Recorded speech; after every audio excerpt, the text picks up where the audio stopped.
Sahabat edukasi, untuk mendorong perbaikan dan percepatan penanggulangan pasca bencana gempa Sulawesi Barat, Koalisi Masyarakat Sipil Sulawesi Barat melakukan aksi di depan kantor Bupati Mamuju. Koalisi Masyarakat Sipil Sulawesi Barat yang tergabung dari GMNI Mamuju, PMII Mamuju, Netfit Sulbar, FPPI, Pimkot Mamuju, Selebes Bergerak, serta penyintas Kabupaten Mamuju. Masa aksi yang menggelar aksi unjuk rasa di rumah jabatan Bupati Mamuju, Sapota, mempertanyakan validasi pendataan rumah rusak akibat gempa 6,2 magnitudo yang dinilai amburadul. Masa aksi membawa sejumlah tuntutan, di antaranya transparansi penggunaan anggaran bencana, tolak proyek bencana, dan meminta Pemda menerbitkan petunjuk teknis pedoman klasifikasi rumah rusak, kategori berat, sedang, dan ringan. Sejumlah masa aksi mempertanyakan soal jadwal pendataan ulang rumah yang akan dilakukan oleh tim asesmen yang telah dibentuk oleh Pemda Mamuju, serta mendesak pemerintah agar asesmen dilaksanakan secepatnya. Setelah menyampaikan orasi di depan gerbang rumah jabatan Bupati Mamuju, masa aksi kemudian dipersilakan untuk memasuki teras rumah jabatan Bupati Mamuju untuk melakukan dialog secara langsung bersama dengan Bupati Mamuju. Menunggu beberapa bulan untuk menurunkan sampai kapan kemudian diturunkan tim validasi sembari kita membentuk forum-forum penyintas untuk memperkuat akar rumput kami di masyarakat, karena kami tidak bisa bergerak tanpa masyarakat. Itu yang perlu ketahui kita sama-sama. Mana bobroknya asesmen atau tidak bagusnya data?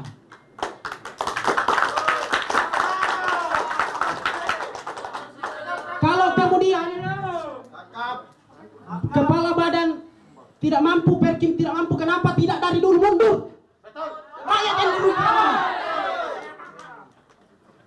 Seharusnya dana 1M, dana habis pakai itu diperuntukkan untuk asesmen. Karena kami pahami betul, kita semua pahami betul bahwa kebencanaan, kita semua korban, dan ini jangkanya ini pasti lama berjalannya. 1-2 tahun pasti ada penyelesaian ini. Jadi kami di sini mencari solusi, dan saya apresiasi pada peluang yang baru itu langsung mengambil sikap membuka posko aduan. Tapi saran kami buka juga di kecamatan, karena jangan sampai kasih orang Tapalang, orang Kaluku datang di sini bisa dekat mengakses. Terima kasih, mungkin itu harap dijawab bersama, karena data 9.700 saya pegang di sini itu PJ-nya Sekda, Pak Suap yang bertanda tangan. Dan dana DSP 1M itu dikemanakan? Kenapa tidak dipakai mendata? Terima kasih. Bupati Mamuju, Haji Siti Sutina Suwardi, yang menemui masa aksi secara langsung, menyampaikan bahwa pihaknya akan melakukan verifikasi ulang data rumah warga yang rusak akibat gempa sebanyak 9.719 unit. Pihak pemerintah daerah melalui Perkim dan BPBD Mamuju akan secepatnya melaksanakan asesmen, bahkan dalam waktu dekat ini hingga 2 minggu kerja ke depan. Terima kasih atas kedatangan adik-adik semua. Ya, senang sekali ternyata teman-teman dari Koalisi Masyarakat Sipil sangat-sangat peduli akan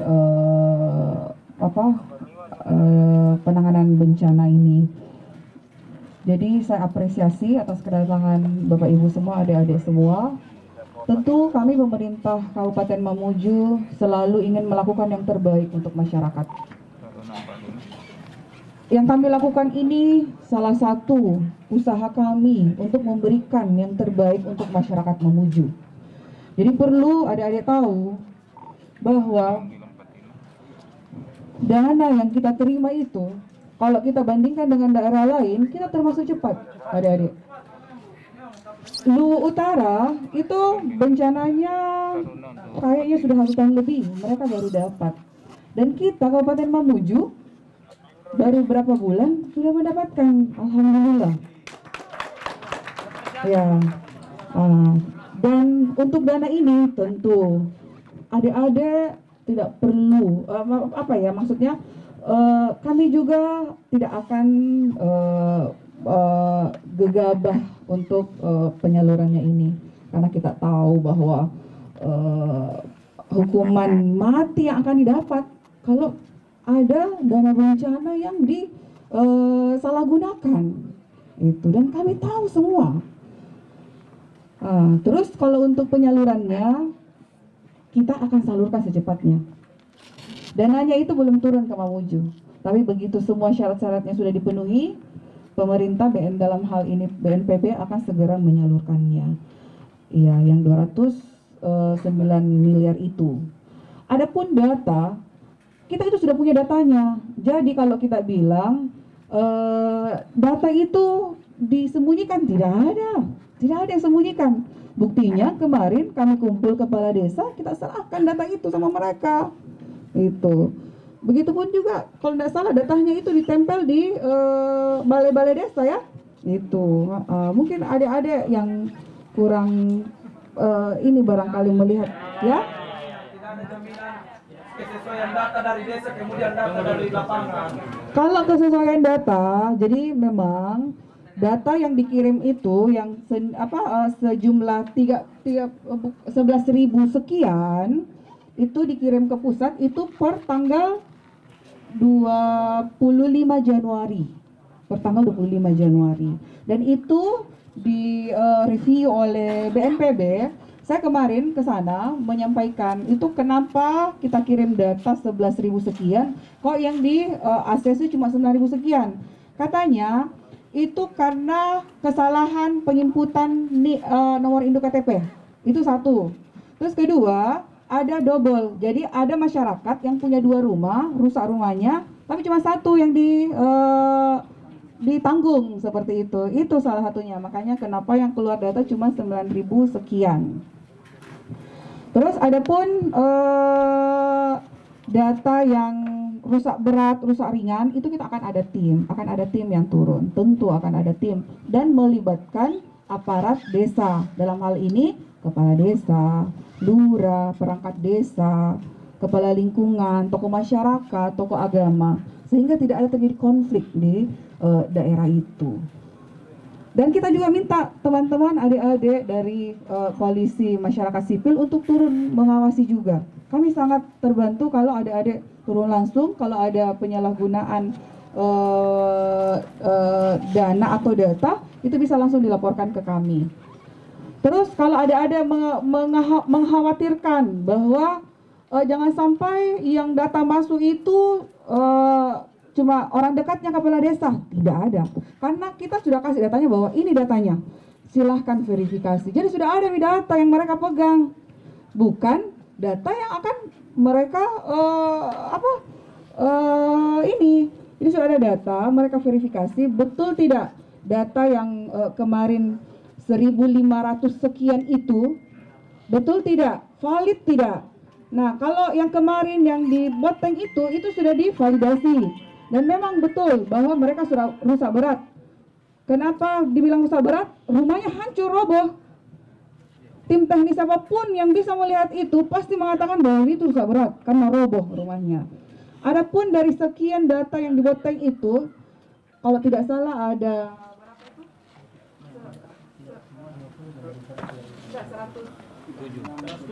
Iya 100, iya. Dari 130-an itu mereka turun validasi kepala desanya dan perangkat desanya, ternyata ditemukan cuma 107 yang betul-betul rusak berat. Nah, yang data yang dari 130 sekian itu sisanya, itulah yang akan kita masukkan untuk data tahap kedua. Seperti itu adik-adik. Itu. Makanya kita buka posko di di pendopo itu untuk menampung semua data-data masyarakat yang memang belum terdata di tahap pertama. Kita sudah tidak bisa apa-apa ini data pertama. Yang kita bisa untuk menginput lagi untuk tahap keduanya. Karena BNPB sudah berjanji sama saya bahwa Ibu Bupati silakan Ibu Bupati masukkan semua datanya untuk tahap kedua dan serahkan ke BNPB. Insya Allah kita akan usahakan untuk bisa mendapatkan lagi untuk data tahap keduanya. Nah itulah makanya kita ini turun verifikasi biar data tahap kedua itu tidak seperti tahap pertama itu. Karena kan sudah diverifikasi. Kalau kemarin data tahap pertama itu saya kurang mengetahui gimana teknisnya kalau memang saya belum dilantik pada saat itu ya.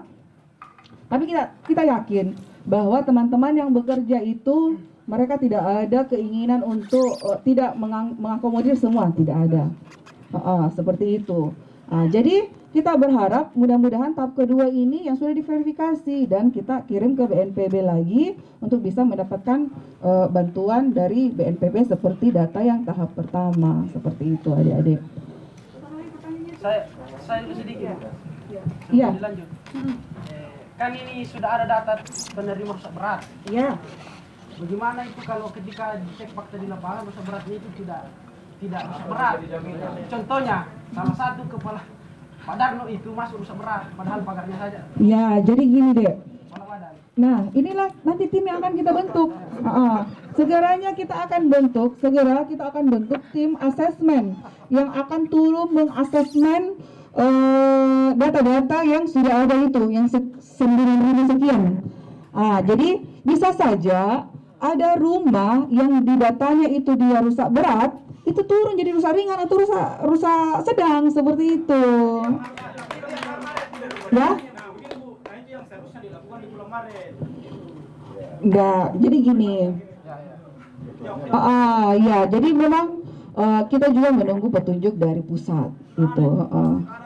Karena masa tanggap darurat ke transisi kemudian ke pemulihan. Enggak, ada aturan yang ini oleh BNPB. Nah, jadi tahap ini kita kan sudah dapat nih anggaran 200 miliar sekian. Nah, ini dalam waktu dekat kita akan bentuk tim, saya akan SK-kan tim dalam hal ini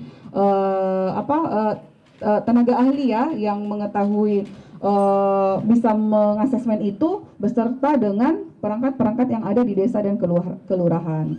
Dan saya minta tolong juga teman-teman dari Aliansi Masyarakat Sipil untuk bisa mengawasi itu. Dan kalau memang bisa melapor ada aparat desa atau kelurahan yang bermain mata, sampaikan sama saya.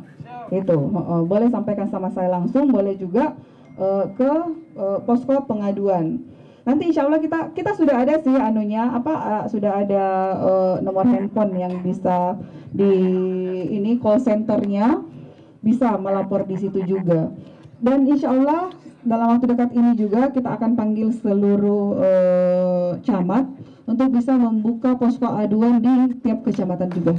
Itu seperti itu. Kemudian Bu, bagaimana kemudian soal masa transferasi anggaran ini Bu? Ini kan tentu ada dana dari BPBD kemarin 1M. Itu yang kami kemarin selalu minta, tapi itu kemudian tidak pernah dipublikasi. Kemudian jangan sampai ini Bu, Pak, jangan sampai ada kemudian bantuan dari luar masuk ke rekening Pemda Mamuju. Itu jangan sampai. Karena ketika itu kemudian muncul, malulah kalian ini. Jangan sampai kayak Pemprov 499 juta bantuan rakyat Indonesia. Jangan sampai, makanya butuh penjelasan mungkin dari Pak Sekda mungkin nantinya. Ya oke. Jadi seperti ini adik-adik. Semua itu ada pertanggungjawabannya. Karena juga tidak mau melakukan hal-hal yang melanggar hukum seperti itu. Boleh, nanti kita akan nanti saya minta sama teman-teman di BPBD datanya penggunaan dana 1 miliar itu ya. Itu digunakan pada saat bulan Januari ya, Januari Februari ya. Oh iya, oke. Iya, saya akan minta datanya. Seperti itu. Sebentar Pak Sekda, saya dulu baru Pak Sekda. Apa lagi tadi pertanyaannya? Oh iya, jadi gini. Aturan itu bisa dipihak ketigakan dan bisa diswakelola. Saya mau swakelola. Nah, saya mau, maunya saya. Jadi nanti teman-teman tim teknis akan meramu seperti apa teknisnya untuk swakelola ini. Jadi nanti jadi masyarakat jangan bilang bahwa dapat rusak ringan 10 juta, rusak sedang 25 juta, rusak berat 50 juta langsung plak masuk ke rekening. Tidak seperti itu teknisnya, teman-teman. Jadi ada tahapan-tahapan pencairannya. Pertama dulu 30%, silahkan perbaiki rumahnya. Boleh terkim bisa ya 2 minggu ya? Bisa? Oke, 2 minggu. 2 minggu.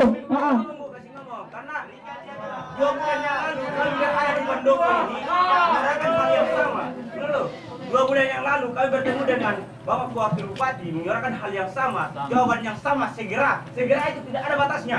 Oke. Ini jelas. 2 minggu. Datang demo saya lagi kalau 2 minggu tidak jalan. Ya. Nah. Oke, apa lagi? Apa lagi? Ya? Mulai hari kerja ya, 2 minggu ya, hari kerja ya. Iya, hari kerja 2 minggu. Oke, 14 hari kerja. 14 hari kerja. Ya? Oke, apa lagi pertanyaannya? 14 hari kerja. Apa lagi pertanyaannya? Apa? Ya. Sudah?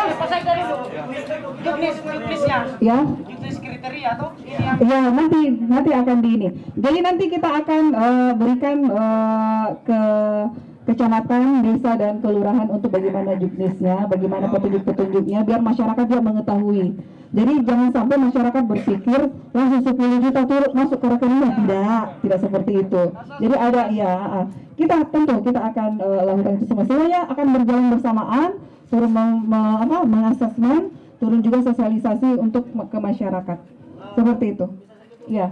Berbicara kemudian tadi persoalan tahap kedua, untuk tahap pertama saja bisa jadi akan banyak mungkin akan agak lama lagi karena sesuai dengan apa yang dilihat di Luwuk dan di Palu juga masih ada beberapa yang baru diterima kemarin. Nah, kemudian yang mau bertanyakan Bu untuk kepastiannya atau kejelasannya persoalan tahap kedua. Kapan itu kira-kira akan cari kembali dananya dan bagaimana nanti prosesnya?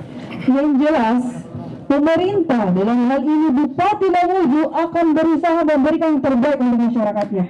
Begitu, ya. Jadi makanya ini kita segera turun mengasesmen sehingga tahap kedua itu juga sudah hasil asesmen.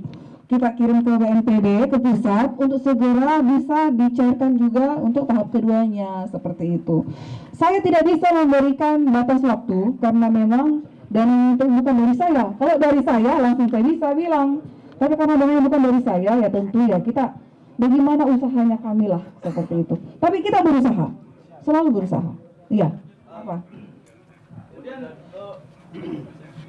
Ya. kemudian lagi Bu, dari Disos mungkin saja pertanyakan ini.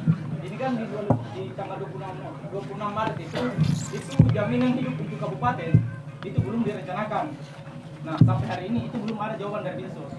Nah, kemudian juga dari dari BPBD ini bagaimana kemudian untuk perjelas status kebencanaan ini. Ini kan karena kemarin Pak Ali itu mengatakan sampai tanggal 5 diperpanjang. Nah, sampai kemarin mungkin agak diperpanjang tapi saya tidak tahu. Intinya nanti BPBD dengan Disos yang jawab. Tidak berpanjangnya. Sudah ini kok anunya. Apa? masanya. Sekarang kita masih ada di status transisi. Iya. Per tanggal sampai 5 Juni. Nanti kita akan perpanjang lagi. Jadi kita berharap status transisi ini selesai setelah dana stimulan sudah turun semua dan sudah diterima oleh semua masyarakat. Minta maaf Bu, untuk persoalan tahap kedua ini banyak yang datanya tidak masuk. Kemudian kita akan berusaha, tapi bisa tidak dipastikan waktunya, artinya mungkin bulanan atau berapa? Saya tidak bisa memastikan. Karena begini Bu, di antara sama masyarakat ini masih ada yang mengungsi Bu. Kondisinya orang-orang yang mengungsi ini bagaimana? Karena itu juga dia tidak sesuai dengan data, kevalidan datanya. Iya. Dan masih ada juga beberapa bisa juga dijamin untuk persoalan yang tidak valid data yang rusak, yang di keterangan data dia rusak ringan dan rusak sedang, apa bisa dijamin bahwa akan mendapatkan DTH untuk DTH yang sudah ada. Jadi DTH yang sudah ada itu baru 2 miliar loh, bukan 4 miliar yang seperti adik-adik sampaikan. Iya, itu.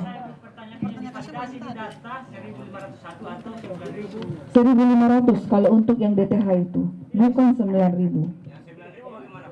Oh, kalau yang 9.000 itu kan 9.000 itu sudah masuk rusak ringan, sedang dan berat. Nah, yang dapat DTH itu cuma yang rusak berat. Makanya Gitu. dari data 9.719 itu menurut Perkim kemarin itu yang akan divalidasi dan akan dipasang stiker. Iya, betul. Iya. Mereka akan mendapatkan DTA. Oh, enggak. Dana Bukan yang 1.500 yang divalidasi tapi 9.000. iya. Ya, betul. Betul, iya. Persoalan data yang rusak berat tersebut yang ada di dalam yang tertera untuk diberikan terima DTH masih ada yang belum terdata untuk rusak beratnya. Itu nanti akan divalidasi. Nah, itu yang kita validasi nanti gitu. Iya. Jadi bisa dijamin artinya menerima juga DTH, Bu? Ya. Bisa dijamin nanti kalau rusak berat. Kalau rusak berat Rusak berat dapat DTH. Iya. Iya. Iya, betul, itu, Yang tahap 1. Ya. Ya, bagaimana? Oke? Ya. Ya, terima kasih banyak adik-adik yang saya hormati. Ya, apa yang sudah disampaikan di Bupati kami sudah jelas. Untuk menyangkut masalah dana 1 miliar, ya, untuk dana yang 1 miliar itu yang dikelola langsung oleh BPBD. Ya, BPBD sendiri mengelola, pertanggungjawabannya apa semua, penggunaannya ada semua di BPBD. Yang saya ingin jawab di sini adalah bantuan dari pihak lain, ya. Ada, ya.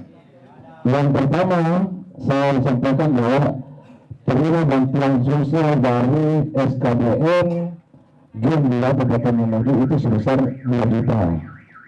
Dan seperti itu bahasa saya katakan semua, yang jelas yang besar itu adalah bantuan dari Penajam, yang tidak Penajam totalnya 1.250.000. Di surat pertama Penajam ini menyampaikan ke kita untuk membantu rumah rusak berat pada waktu itu. Setelah kami rapatkan, ternyata kalau 1.250.000 kita memberikan 50 juta per rumah, itu rumah cuma kena berapa saja, yang daerah sekitar 200. Nah, kalau kita lakukan pada waktu itu akan menimbulkan keributan. Tentu akan ada yang dapat, ada yang tidak. Sehingga kami menyuruh kembali ke Penajam, ke Bupati Penajam, bagaimana karena fasilitas yang ada sekarang ini seperti puskesmas pada waktu itu hancur apa semua, yang infrastruktur yang betul-betul bersentuhan kepada masyarakat, bagaimana kalau kita tidak gunakan itu, dan Penajam membalas itu bisa digunakan, dan itu yang dilakukan perbaikan untuk sarana kesehatan pada waktu itu. Jadi dananya sudah masuk 50%, itu sementara sudah bekerja sebagian puskesmas, ya. Ya, coba bisa disebutkan puskesmas mana? Karena puskesmas Bambu itu daerah saya belum bisa dimasuki. Itu puskesmas yang saya tidak tahu persis itu namanya, tapi yang jelas jangan dulu. Karena ini premis ada puskesmas ya, kan? Ya jangan dulu. Ya. Puskesmas itu ada orangnya, ada bingkes dan perawat yang harus bekerja. Kami di sini cuma dikasih data seperti di mana sudah diperiksa pada waktu itu sudah mereka sudah kerjakan, dan itu akan dipertanggungjawabkan. Jadi itu yang tadi yang digunakan untuk 1.250.000 itu. Baru 50% masuk. Itu belum ditransfer. Nanti setelah itu, ya. Yang jelas tadi Bu Bupati, saya di ruangan disampaikan bahwa Pasifda ini perlu disampaikan kepada Dinsos dan BPBD dan Perkin bahwa untuk dana bencana ini hukumannya kalau saya salah itu hukuman mati. Iya, itu hukuman mati. Ya, silakan juga. Itu barangkali saya jelaskan mungkin. Masih ada, Pak? Ya. Ada juga di Tomo yang dibantu puskesmas. Apa ya? Di Tomo. Itu dari ini dibantu kita lihat. Jangan saya maksudnya, jangan sampai ternyata paskes yang dibantu itu bukan yang terdampak begitu. Yang terdampak pasti. Iya. Jadi tabe. Ya. Kawan-kawan dulu satu komando. Ya. Jadi pas kita kan bencana pasca gempa di Kabupaten Mamuju. Nah, tahap-tahap yang kami lakukan telah diuraikan tadi dari beberapa. Kemudian memang kalau kita kembali ke data lagi kan memang wajar memang karena ketika bencana orang data itu selalu dinamis di awal ya, karena kita memang transisi kemudian kita bencana juga SDM kurang pastilah dinamis, makanya ada verifikasi yang kita lakukan. Nah, inilah 2 minggu ke depan kami akan lakukan, dan saya sangat senang hal seperti ini mensupport kami pemerintah, Kemudian yang akan kita lakukan ke depan adalah pertama mungkin kalau mekanisme yang saya uraikan ya, mekanisme pencairan penyaluran ya. Mekanisme penyaluran itu ketika masyarakat warga calon penerima telah menerima dananya di rekening, itu adalah rekening blokir namanya. Rekening blokir nanti setelah ketika kami cairkan 30% cair ya, ketika cair masyarakat kemudian membelanjakan untuk pembangunan ataupun rehab rumahnya. Dia rehab, kemudian kwitansinya, pembelian materialnya, kemudian upah tukannya diserahkan ke kami melalui tim fasilitator yang akan bentuk nanti. Setelah ada itu ke kami buka lagi ketika selesai dikerja, kami buka lagi tahapannya yang 70%. Kalau tidak ada kwitansi pembelian dari awal, kami tidak akan cairkan 70%-nya. Karena memang ya itu pertanggungjawaban kami yang akan kami kirimkan ke BNPB nantinya. Itu semua ada di pedoman penyelenggaraan penyaluran dana stimulan. Nah, yang ada di Tapal sampai Kecamatan Kaluku yang sudah membangun Pak, mereka meminjam uang Pak untuk membangun rumahnya karena mereka tunggu asesmen itu lahir di bulan Maret tanggal 28. Kira-kira bagaimana Pak? Baik, terima kasih. 30% yang akan dicairkan. Ya. Bisa saja Pak, Lebaran kemarin masih di kem-kem pengungsian, kasihan mereka itu Pak. Oke. Iya Bang. Kemudian sebelum itu kan pasti akan membentuk tim teknis pemerintah daerah. Pertama ya, sebelum penyaluran, sebelum kegiatan pembangunan, tim teknis pemerintah daerah, kemudian tim pendamping masyarakat, TPM namanya. TPM itu unsurnya kecamatan, desa, lurah, tokoh masyarakat, itu TNI Polri, itu yang akan membackup kami, membackup teman-teman masyarakat calon penerima untuk pelaksanaan pembangunan ataupun rehab rumahnya. Dari tim fasilitator ada Pak nanti, tim teknis pun ada. Ketika pencairan di awal membutuhkan bobot yang akan diserahkan ke kami, ada tim teknis. Tim teknis menilai, jadi masyarakat itu membelanjakan saja, tetapi bobotnya dari tim teknis. Soal administrasi dilaksanakan oleh tim fasilitator. Operasional itulah yang kami akan lakukan nantinya. Yang jelas kami dalam tugas dan fungsi BPBD adalah pengawasan, karena uangnya cair di rekening warga calon penerima, bukan cair ke kami. Nah, makanya pengawasan itu sangat maksimal akan kami lakukan secara administrasi, secara akuntabilitas. Kalau yang saudara tadi katakan tadi, ada yang masyarakat yang telah membelanjakan ya, yang merehab ya, yang sudah merehab, nanti itulah fungsi-fungsi TPM, pendamping masyarakat, akan mengambil keputusan pada rapat-rapatnya. Kalau memang dia sudah merehab, kemudian kami minta foto-foto emisibolnya dengan pelaksananya yang terakhir, kwitansi-kwitansinya, materialnya, upah tukannya. Ketika kami diberikan, TPM mengambil keputusan untuk dibayarkan. Jadi tidak masalah kalau ada memang yang bekerja duluan, tapi ya pastilah maksudnya prosesnya tidak sama dengan yang belum bekerja. Saya kira itu.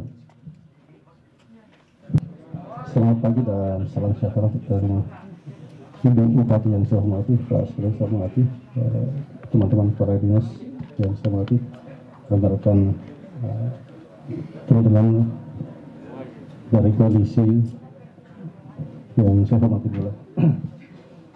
Terkait masalah, saya masuk sejak ini, terkait masalah guru hidup yang adik-adik sampaikan, itu ada pada Permensos 404 2015 ya. Cuma 2 poin ya. Iya, aturan itu Pak. Permensos itu ya. Ya, Permensosnya itu 04 2015 ya. Ada perubahan. Ya, perubahannya, tetapi yang saya sampaikan bahwa ada perubahan itu tidak ada ya, cuma ada tidak semuanya dirubah. Ya. Terkait masalah sosial, cuma ada 2 poin di situ. Pertama, yang adik-adik sampaikan jaminan hidup itu berupa uang tunai 10.000. Kemudian santunan ahli waris. Saya masuk dulu di santunan ahli waris. Data setelah kita turun pasca gempa, kita turun di lapangan di 5 kecamatan, alhamdulillah kita dapat angka 95. 95. Dan itu kita usulkan. Usulannya itu kita usul ke provinsi terus ke Kemensos. Alhamdulillah turun, terbayar. Singkat cerita, ada pertemuan koalisi Sulawesi Barat yang dipimpin oleh Pak Wakil Bupati, sama saya hadiri, mungkin teman-teman juga ada yang hadir di situ. Muncul 3 kembali, Tapalan Induk 2, Tapalan Barat 1. Saya jaminkan diri saya pada saat itu. Terus ada yang akan bertanya, makanya kan 2 poin saya katakan tadi, saya selesaikan dulu 1 poin ini. Oke, lanjut. Iya, setelah saya selesai 1 poin, saya masuk poin kedua. Artinya selesai tim 1 ya, dan sudah terbaik semua. Saya masuk di jaminan hidup ini diaduk yang 10.000 per jiwa. Sebenarnya kami sudah mengusulkan kemarin, ya. Sebelum kami usulkan, kami kan ada rapat internal. Tiba-tiba Pak Dandim datang. Pak Dandim datang menanyakan tentang caduk yang ada di beliau itu yang dibayarkan secara sembako kemarin. Setelah lama kita mengusulkan, kita takutnya jangan sampai tabrakan, karena jangan sampai itu yang jaminan hidup yang datang dari Kodim yang dibagikan kepada masyarakat yang 10.000 yang jadi sembako, ya kan? Sembako, ya. Sehingga ya. Iya, itu. Iya, ke desa-desa. Ya, itu ada sekitar 4M ya, kalau tidak salah. Ya. Sehingga karena kita anggap itu sudah jalan, jangan sampai tabrakan, karena kalau tabrakan itu usulan, jangan sampai kita disuruh mengganti. Itu menjadi persoalan. Siapa punya uang yang mengganti? Tidak mungkin saya mau lapor lagi sama Ibu Bupati, pasti Ibu Bupati bilang, Pak, kenapa kok kirim ke sudah ada? Nah, ini saya juga akan dapat marah, Pak. Ya, sehingga itu berjalan, sehingga dapatlah itu per masyarakat yang dikawal turun oleh Babinsa, anggota-anggotanya Pak, dan itu turun pembagian itu secara sembako. Ya, sehingga kami tidak masuk di situ. Ya, karena saya pikir sudah berjalan yang dilakukan oleh Pak Dandim. Saya kira itu poin 2 yang saya sampaikan di media sosial. Terima kasih. Assalamualaikum warahmatullahi wabarakatuh. Ya, mungkin cuma itu Pak. Kemudian sebelum kita bergeser, saya sampaikan bahwa koalisi masyarakat sipil akan tetap mengawal. Kemudian masalah transparansi anggaran kami akan tetap minta ke depan. Nanti dalam waktu dekat ini kami bisa Pak. Seperti ini Bu.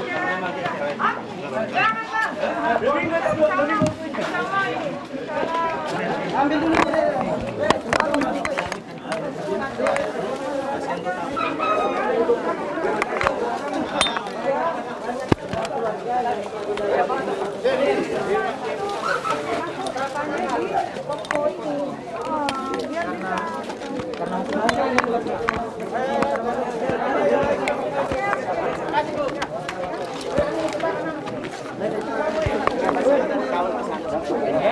Iya, siap Komandan.